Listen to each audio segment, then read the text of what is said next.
નમસ્કાર વિદ્યાર્થી મિત્રો, હું ભાવેશ વોરા આ વિડિયો લેક્ચરની અંદર આપ સૌનું હાર્દિક સ્વાગત કરું છું. આપણે આ વિડિયો લેક્ચરમાં યુનિટ નંબર 14 દોલનો શરૂ કરવા જઈ રહ્યા છીએ. બરાબર. તો એમાં સૌથી પહેલા આ ચેપ્ટરમાં એટલે કે આ યુનિટની અંદર અમુક વ્યાખ્યાઓ છે. એ પહેલા વ્યાખ્યાઓ આપણે ભણી લઈએ. બરાબર છે, સમજી લઈએ. કારણ કે વ્યાખ્યાઓ ઉપરથી અમુક અર્થ આપણે સમજવાના છે. એ વ્યાખ્યા આવડતી હશે તો જ એ વસ્તુનો અર્થ, એ વસ્તુનો મિનિંગ આપણને વ્યવસ્થિત ખબર પડશે. બરાબર. તેમાં સૌથી પહેલા વ્યાખ્યા છે આવર્ત ગતિની વ્યાખ્યા. બરાબર. આવર્ત ગતિ કોને કહેવાય? તો યાદ રાખવાનું, કોઈ નિશ્ચિત પથ પર નિશ્ચિત બિંદુને અનુલક્ષીને નિયત સમયગાળે થતી પુનરાવર્તિત ગતિને આવર્ત ગતિ કહે છે. બરાબર. એટલે આમાં આવશે કોઈ નિશ્ચિત પથ પર, કોઈ નિશ્ચિત પથ પર નિશ્ચિત બિંદુને અનુલક્ષીને, નિશ્ચિત બિંદુને અનુલક્ષીને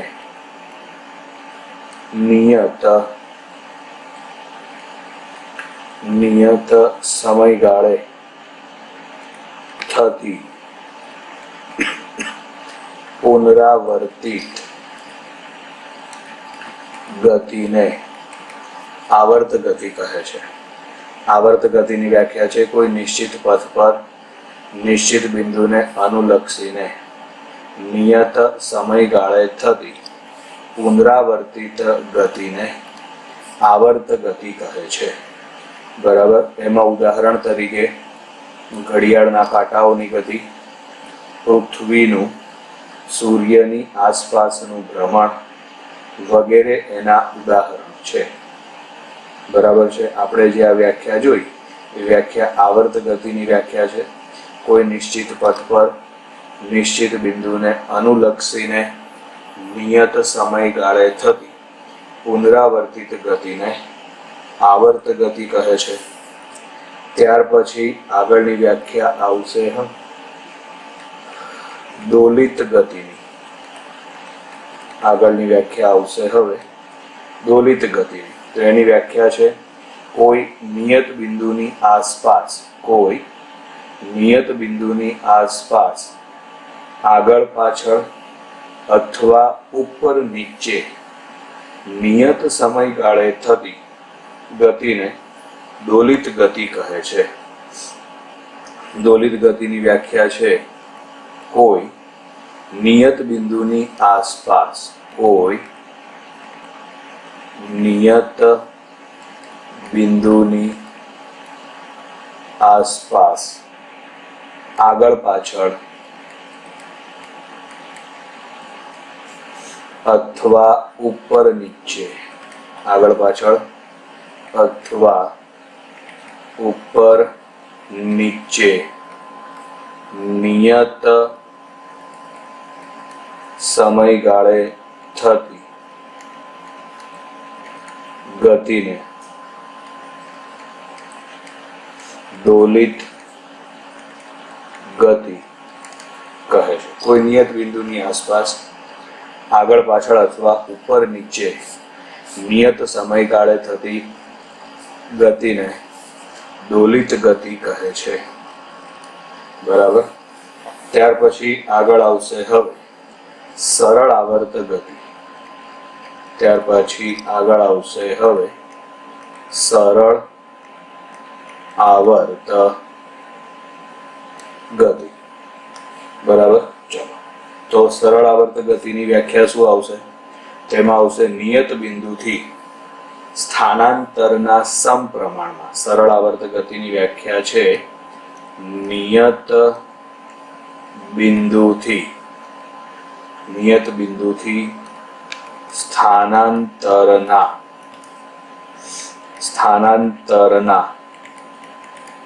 સમપ્રમાણમાં અને નિયત બિંદુ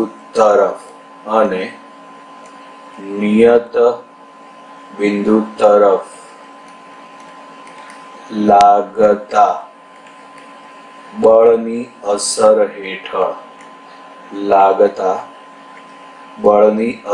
હેઠળ નિયત બિંદુની આસપાસ સુરેખ પથ પર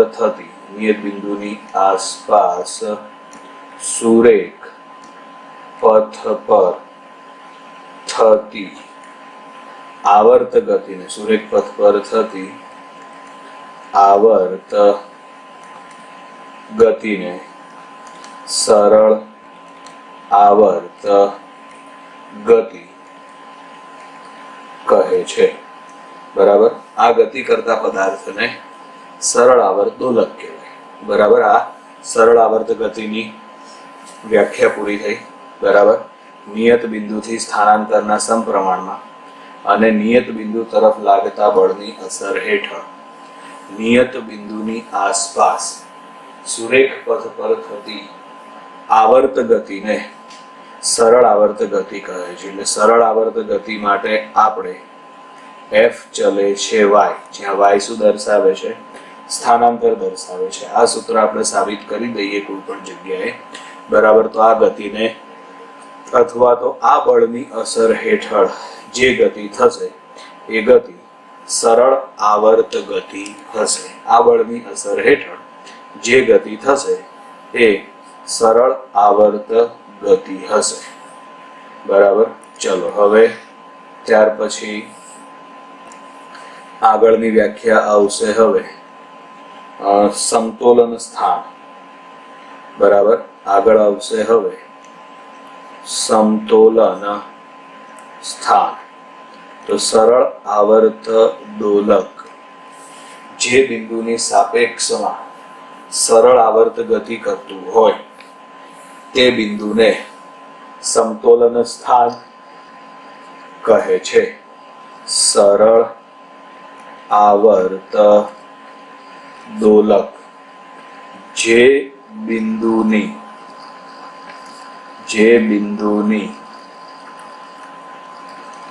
સાપેક્ષમાં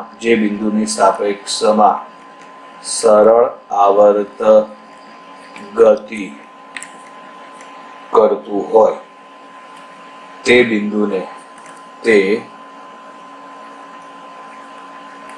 બિંદુને સમતોલન સ્થાન અથવા મધ્યમાન સ્થાન કહે છે. બરાબર. ચલો ત્યાર પછી આગળ આવશે સ્થાનાંતર.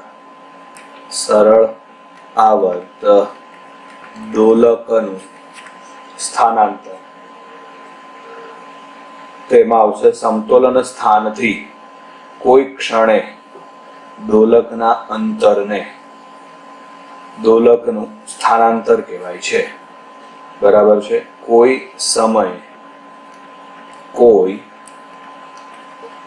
સમય મધ્યમાન સ્થાનથી દોલકના અંતરને દોલકનું સ્થાનાંતર કહે છે. ચલો હવે ત્યાર પછી આગળ આવશે કંપ વિસ્તાર. તો કંપ વિસ્તાર કોને કહેવાય? તો યાદ રાખવાનું, મધ્યમાન સ્થાનથી કોઈ એક તરફના મહત્તમ સ્થાનાંતરને કંપ વિસ્તાર કહે છે. બરાબર. મધ્યમાન સ્થાનથી કોઈ એક તરફના મહત્તમ સ્થાનાંતરને કંપ વિસ્તાર કહે છે. મધ્યમાન સ્થાનથી કોઈ એક તરફના મહત્તમ સ્થાનાંતરને કંપ વિસ્તાર કહે છે. બરાબર. ત્યાર પછી આગળ આવશે હવે આવૃત્તિની વ્યાખ્યા. બરાબર. આવૃત્તિ કોને કહેવાય? આવૃત્તિને નોર્મલ આપણે એફ સંજ્ઞા વડે દર્શાવીએ છીએ અથવા તો એને ન્યુ વડે દર્શાવવામાં આવે છે. આવૃત્તિ એટલે થશે 1 સેકન્ડમાં થતા દોલનોની સંખ્યાને આવૃત્તિ કહે છે. 1 સેકન્ડમાં થતા દોલનોની સંખ્યાને આવૃત્તિ કહે છે. 1 સેકન્ડમાં થતા દોલનોની સંખ્યાને આવૃત્તિ કહે છે. ત્યાર પછી આગળ આવશે હવે કોણીય આવૃત્તિ ઓમેગા. બરાબર છે. તો એમાં આવશે આવૃત્તિના 2π ગણા મૂલ્યને, બરાબર છે, અથવા તો આવૃત્તિને 2π વડે ગુણવાથી કોણીય આવૃત્તિ મળે છે. એટલે કોણીય આવૃત્તિ ઓમેગા બરાબર, તો ઓમેગા બરાબર 2π ન્યુ અથવા તો 2πf પણ લખાય. કોણીય આવૃત્તિ ઓમેગાનો એકમ આવશે રેડિયન પ્રતિ સેકન્ડ. કોણીય આવૃત્તિ ઓમેગાનો એકમ આવશે રેડિયન પ્રતિ સેકન્ડ. બરાબર. ત્યાર પછી આગળ આવશે હવે આવર્તકાળ ટી. ચલો, આવર્તકાળ એટલે 1 સેકન્ડ એક દોલન પૂર્ણ કરવા માટે લાગતા સમયને આવર્તકાળ કહે છે. એક દોલન પૂર્ણ કરવા માટે લાગતા સમયને આવર્તકાળ કહે છે. એક દોલન પૂર્ણ કરવા માટે લાગતા સમયને આવર્તકાળ કહે છે. બરાબર. ચલો, એટલે આ બધા પદ આપણે સમજવાના હતા. બરાબર છે. સરળ આવર્ત ગતિ સમજવા માટે આ બધા પદની આપણે લગભગ કોઈક ને કોઈક જગ્યાએ જરૂરિયાત પડતી હોય છે. પરિણામે આપણે સૌથી પહેલા તમને અમુક પદ એટલે કે અમુક વ્યાખ્યાઓ ચલાવી દીધેલી છે. બરાબર છે. આ વ્યાખ્યાઓ આપણે કોમ્પિટિટિવ લેવલે પૂછાતી નથી, પણ યાદ હોય તો સારું એટલા માટે પડે કે કયા શબ્દને શું કહેવાય એ આપણને ખબર હોવી જોઈએ. બરાબર છે. ચલો, હવે સરળ આવર્ત ગતિ. તો સરળ આવર્ત ગતિ માટે એનું સ્થાનાંતરનું સૂત્ર શું આવે? પણ આપણે જે સ્થાનાંતરનું સૂત્ર લખીએ છીએ ને એ y અક્ષ પરની ગતિ છે. y અક્ષ ઉપર અને x અક્ષ ઉપર બંને માટે આવી શકે ગણતરી. સરળ આવર્ત ગતિ માટે બંને સમીકરણ આપણે લખીએ છીએ. જો આપણને y અક્ષ પરની ગતિ આપેલી હોય તો સૂત્ર આવશે y of t બરાબર a sin omega t plus phi. બરાબર છે. આ જે સમીકરણ છે એ સમીકરણ સરળ આવર્ત ગતિ દર્શાવે છે. બરાબર. પણ આ જે ગતિ છે y અક્ષ ઉપર છે, એના બદલે x અક્ષ ઉપર જો સરળ આવર્ત ગતિ આપણને આપેલી હોય અથવા તો માગેલી હોય તો x of t બરાબર શું આવશે? a cos omega t plus phi. બંને સમીકરણ સાચા છે. સરળ આવર્ત ગતિ માટેના બંને સમીકરણ સાચા. y of t બરાબર a sin omega t plus phi અને બીજું છે x of t બરાબર a cos omega t plus phi. બરાબર છે. એટલે cos લખો કે sin લખો, બંને સૂત્ર સાચા છે. બંનેમાંથી એક પણ ખોટું નથી. આ સમીકરણમાં a એટલે શું આવશે? તો a એટલે કંપ વિસ્તાર, બરાબર છે. કંપ વિસ્તારની વ્યાખ્યા આપણે આગળ સમજી ગયા હમણાં. એ એટલે શું આવશે? કંપ વિસ્તાર. ઓમેગા એટલે કોણીય આવૃત્તિ, ફાઈ એટલે સરળ આવર્ત દોલકની પ્રારંભિક કળા, ફાઈ એટલે સરળ આવર્ત દોલકની પ્રારંભિક કળા, બરાબર છે. અને આખું પદ એટલે કે ઓમેગા ટી પ્લસ ફાઈ, બરાબર. આ દર્શાવે ટી સમયે સરળ આવર્ત દોલકની કળા, બરાબર છે. ફાઈ દર્શાવે ટી બરાબર 0 સમયે સરળ આવર્ત દોલકની પ્રારંભિક કળા, અને ઓમેગા ટી પ્લસ ફાઈ દર્શાવે ટી સમયે સરળ આવર્ત દોલકની કળા, બરાબર વિદ્યાર્થી મિત્રો. બરાબર, એટલે આ વસ્તુ સમીકરણ યાદ રાખવાના. y of t બરાબર a cos a sin omega t plus phi અને x of t બરાબર a cos omega t plus phi. y અક્ષ ઉપરની આપણે સરળ આવર્ત ગતિ લઈએ, બરાબર છે, તો એમાં sin આવે. x અક્ષ ઉપરની આપણે સરળ આવર્ત ગતિ લઈએ તો એની અંદર cos આવશે, બરાબર છે. ચલો, અને જ્યાં phi એ શું દર્શાવે છે? તો phi દર્શાવે છે સરળ આવર્ત દોલકની પ્રારંભિક કળા. પ્રારંભિક કળાનો આધાર સરળ આવર્ત દોલક કયા છેડેથી પોતાની ગતિની શરૂઆત કરે છે ને એના ઉપર છે, બરાબર છે. સમીકરણમાં phi એ શું દર્શાવે છે? તો phi એ પ્રારંભિક કળા દર્શાવે છે, જેનો આધાર શેના ઉપર છે? તો જેનો આધાર સરળ આવર્ત દોલક પોતાની ગતિની શરૂઆત ક્યાંથી કરે છે, બરાબર, તેના ઉપર છે. જેમ કે આપણે સમજીએ, ધારો કે સરળ આવર્ત દોલક, આ યાદ રાખજો, એમસીક્યુ માટે ખૂબ જ અગત્યની વસ્તુ થઈ રહેશે. આ સરળ આવર્ત દોલક ગતિની શરૂઆત મધ્યમાન સ્થાનથી કરે. તો પ્રારંભિક કળા phi બરાબર શું લેવાનું થશે? આપણે 0. મધ્યમાન સ્થાનથી પણ કયા છેડા બાજુ જાય? તો યાદ રાખવાનું, મધ્યમાન સ્થાનથી ધન છેડા બાજુ, ધન y અક્ષ તરફ ગતિ કરે, બરાબર છે. આ સમજો, આ એનું મધ્યમાન સ્થાન આપણે લઈ લઈએ O.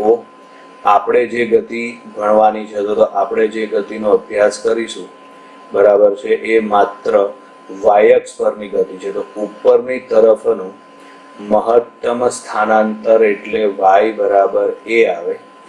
નીચેની બાજુનું મહત્તમ સ્થાનાંતર એટલે y બરાબર -a આવે. કોઈ પણ સરળ આવર્ત દોલક હોય એ પ્લસ ઓર માઇનસ a ની વચ્ચે ગતિ કરે. કોઈ પણ સરળ આવર્ત દોલક હોય એ પ્લસ ઓર માઇનસ a ની વચ્ચે ગતિ કરશે, બરાબર છે. હવે ધારો કે સરળ આવર્ત દોલક મધ્યમાન સ્થાનથી ગતિ કરે છે. મધ્યમાન સ્થાનથી ગતિ કરે, O પાસેથી ગતિ કરે, તો એને બંને બાજુ જવાના ચાન્સીસ ખરા. ઉપર પણ જઈ શકે અથવા નીચે પણ જઈ શકે, બરાબર. ધારો કે તે ઉપર તરફ એટલે ધન y દિશામાં જતું હોય, તો આ વખતે પ્રારંભિક કળા 0 લેવાની, બરાબર. મધ્યમાન સ્થાનથી જ ગતિની શરૂઆત થાય, પણ ધારો કે સરળ આવર્ત દોલક ઋણ y અક્ષની દિશામાં ગતિની શરૂઆત કરે છે, તો માટે આ વખતે પ્રારંભિક કળા આવશે પાઈ, એટલે કે 180. ધારો કે સરળ આવર્ત દોલક ધન છેડાથી ગતિની શરૂઆત કરે, ગતિપથના ધન છેડાથી ગતિની શરૂઆત કરે, તો આ વખતે પ્રારંભિક કળા phi બરાબર π/2 આવે. ધારો કે સરળ આવર્ત દોલક પોતાની ગતિની શરૂઆત ગતિપથના ઋણ છેડાથી કરે છે તો આ વખતે ફાઈ બરાબર આવશે 3π/2. બરાબર. સરળ આવર્ત દોલક પોતાની ગતિની શરૂઆત ગતિપથના ધન છેડાથી કરે તો પ્રારંભિક કળા ફાઈ બરાબર π/2 આવે. સરળ આવર્ત દોલક ગતિની શરૂઆત ગતિપથના ઋણ છેડાથી કરે તો આ વખતે ફાઈ બરાબર આવશે 3π/2. બરાબર. એટલે આ વસ્તુ જે તમને અત્યારે સ્ક્રીન ઉપર દેખાઈ રહી છે ને, બરાબર, એ યાદ રાખવાની મોસ્ટ આઈએમપી વસ્તુ છે. એનું કારણ કે ઘણી વખત એમસીક્યુના રકમની અંદર જ આપણને ડાયરેક્ટ આપેલું હોય છે કે ગતિની શરૂઆત કઈ રીતે કઈ બાજુ થશે. બરાબર છે. આપણે મેં કીધું એ પ્રમાણે જે કોઈ સરળ આવર્ત ગતિ આપણે અભ્યાસ કરવાનો છે એ આપણે લઈશું વાય અક્ષ ઉપર. વાય અક્ષ ઉપર એટલે સાઇન વિધેય આવશે. એવી જ રીતે તમે એક્સ અક્ષ ઉપરની સરળ આવર્ત ગતિનો અભ્યાસ કરો તો બધી જગ્યાએ સમીકરણમાં કોસ આવે, કોઈ ફેર પડશે નહીં. બંને સમીકરણ, બંને સૂત્રો સાચા જ છે. બરાબર. એટલે અહીં આગળ હવે આપણે સરળ આવર્ત દોલકના વેગ અને પ્રવેગના સૂત્રો મેળવવાના છે. બરાબર છે. તો પહેલા સ્થાનાંતર y બરાબર આવશે a sin ωt plus phi. વેગ મેળવવા માટે સમીકરણનું સમય t ની સાપેક્ષમાં વિકલન કરો. વિકલન કરો એટલે વેગ v બરાબર એ અચળ છે, વિકલનમાંથી બહાર નીકળે. સાઇન નું વિકલન શું થશે? cos ωt plus phi. તમે કોની સાપેક્ષમાં વિકલન કર્યું? સમય t ની સાપેક્ષમાં. તો આ જે સાઇન વાળું પદ છે એમાં t સાથે સહગુણક કયો છે? ઓમેગા. તો અહીં આગળ તમારે ઓમેગા વડે ગુણવું પડે. એટલે આ વેગનું સૂત્ર થયું વેગ v બરાબર a omega cos ωt plus phi. બરાબર. હવે આ ઉપરાંત વેગ શોધવા માટેનું બીજું એક સમીકરણ પણ છે. બરાબર. વેગ શોધવા માટેનું બીજું એક સમીકરણ પણ છે. એટલે આનું જ સાદું રૂપ આપો તમે એટલે વેગ નું બીજું સમીકરણ મળી જાય. વેગ v બરાબર plus or minus a omega under રૂટમાં a square minus phi square. બરાબર છે. વેગ v બરાબર plus or minus omega under રૂટમાં a square minus y square. બરાબર છે. એટલે વેગ v ની કિંમત થઈ ગઈ. બરાબર છે. આ વેગ v ના બે સૂત્ર થયા. બરાબર. એક સૂત્ર છે વેગ v બરાબર a omega cos ωt plus phi અને બીજું સૂત્ર છે વેગ v બરાબર plus or minus omega under રૂટમાં a square minus y square. બરાબર છે. ચલો હવે આની અંદર આપણે મધ્યમાન સ્થાને હોય, સમજજો ધ્યાનથી, એના ખાસ કિસ્સા. સરળ આવર્ત દોલક પોતાના મધ્યમાન સ્થાને હોય. મધ્યમાન સ્થાને એટલે આ વખતે સ્થાનાંતર y બરાબર 0 હોય. જો y બરાબર 0 લખો તો વેગ v બરાબર આવે plus or minus a omega, જે મહત્તમ વેગ દર્શાવે છે. વેગ v બરાબર plus or minus a omega, જે મહત્તમ વેગ દર્શાવે છે. બરાબર. ચલો હવે ત્યાર પછી આગળ આપણે આમાં પ્રવેગ મેળવવો હોય તો પ્રવેગ મેળવવા માટે વેગનું વિકલન કરો એટલે તમને પ્રવેગ મળશે. તો પ્રવેગ a બરાબર minus a omega square sine omega t plus phi. a બરાબર minus a omega square sine omega t plus phi. આમાં આવશે a sine omega t plus phi એટલે એના બરાબર લખાશે y એટલે minus omega square into Y, minus omega square into Y. બરાબર છે. મધ્યમાન સ્થાને તો મધ્યમાન સ્થાને y બરાબર 0 માટે પ્રવેગ a બરાબર પણ 0. હવે ગતિપથના અંત્ય બિંદુ પાસે ગતિપથના અંત્ય બિંદુ પાસે ગતિપથનું અંત્ય બિંદુ એટલે y બરાબર ±a.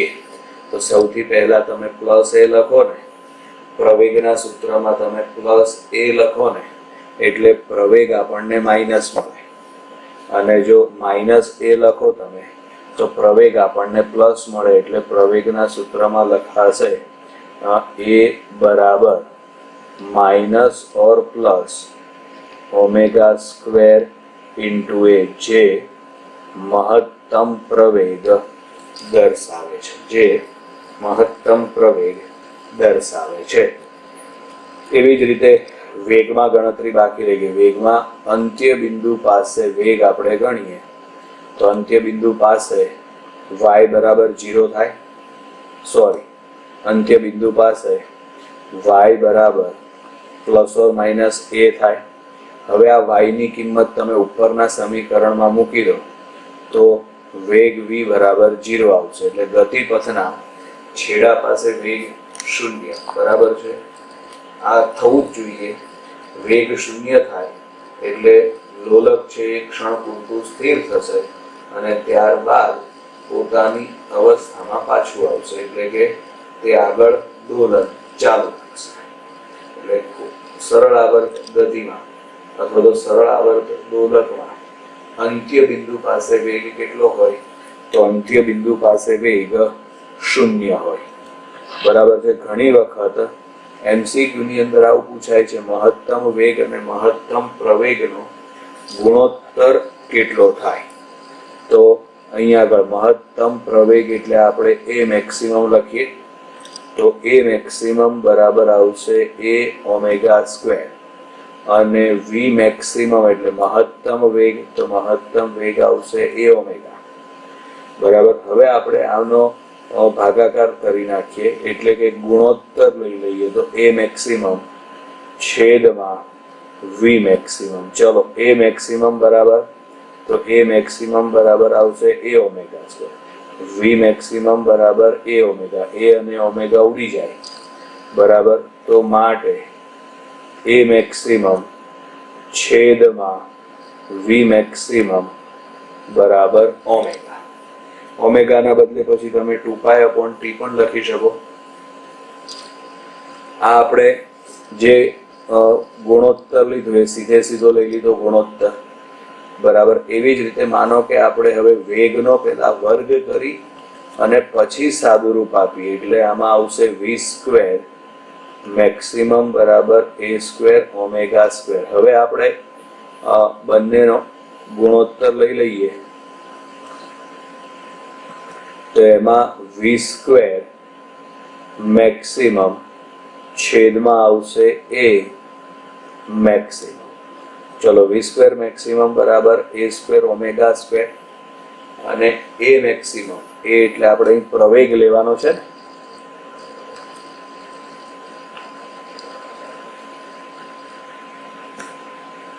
ચલો એટલે અહીંયા આગળ a મેક્સિમમ, તો a મેક્સિમમ બરાબર પ્રવેગની મહત્તમ કિંમત કઈ આવશે? તો એની મહત્તમ કિંમત આવશે a omega square. Omega square ઉડી જાય, એ એક વખત ઉડી જાય તો a બરાબર a એટલે એનો કંપ વિસ્તાર v સ્ક્વેર મેક્સિમમ છેદમાં a મેક્સિમમ.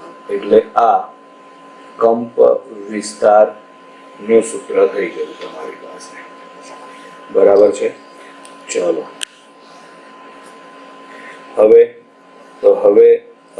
ત્યાર પછી આગળનો જે યુનિટ છે, આગળના જે ટોપિક્સ છે હવે, બરાબર છે, એ આપણે આવતા વિડીયો લેક્ચરની અંદર ભણીશું વિદ્યાર્થી મિત્રો. અત્યારે બાય બાય.